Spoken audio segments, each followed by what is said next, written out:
This is my story, The Challenge of Eggplant. It's a nonfiction piece that I wrote, and it was published in Through the Hourglass. The Challenge of Eggplant.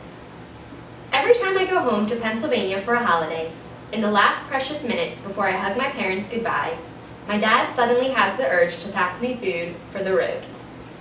I've been through these last-minute food preparations enough times to know that what he really means is he'll sneak out to the porch and find our largest coolers, line them with ice, and fit as many fruits, vegetables, snacks, and pieces of pie as he can into their thick plastic cases. The only exception, I'm a vegetarian, so no leftover turkey or ham for me. Then I'll carry them out to the car, struggling with their weight, and pack them into the small trunk of my boyfriend's Mini Cooper. Without fail, there is always a baby-sized eggplant, plastic wrapped and hidden at the bottom of a plastic bag. Where my dad got the idea that eggplant is the best meat substitute, I'll never know. But its rubbery purple hide taunts me all the way back to our townhouse in Virginia. What will I do with one, or sometimes two, humongous eggplants? I scroll the Google results for easy vegetarian eggplant recipe, but I've tried them all with equally unappetizing results. Eggplant parmesan, baked pasta with eggplant lasagna. The permutations of sauce, pasta, and eggplant seem endless, yet once you've tried one, you've tried them all. I once made delicious roll-ups of eggplant stuffed with ricotta cheese and covered in sauce and parmesan. One can only consume that much cheese so often without dreading the result.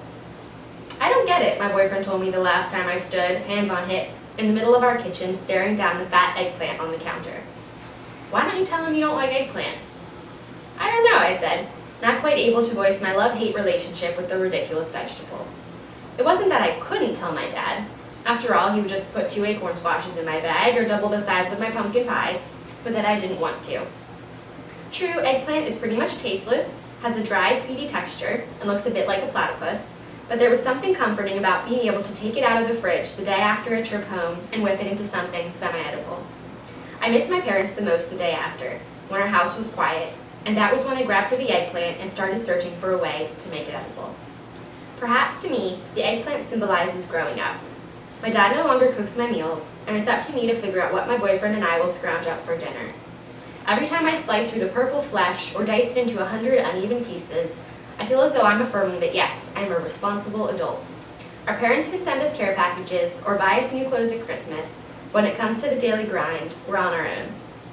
This is what I have to offer you, I imagine my dad saying in his head as he hefts the cooler onto my shoulder.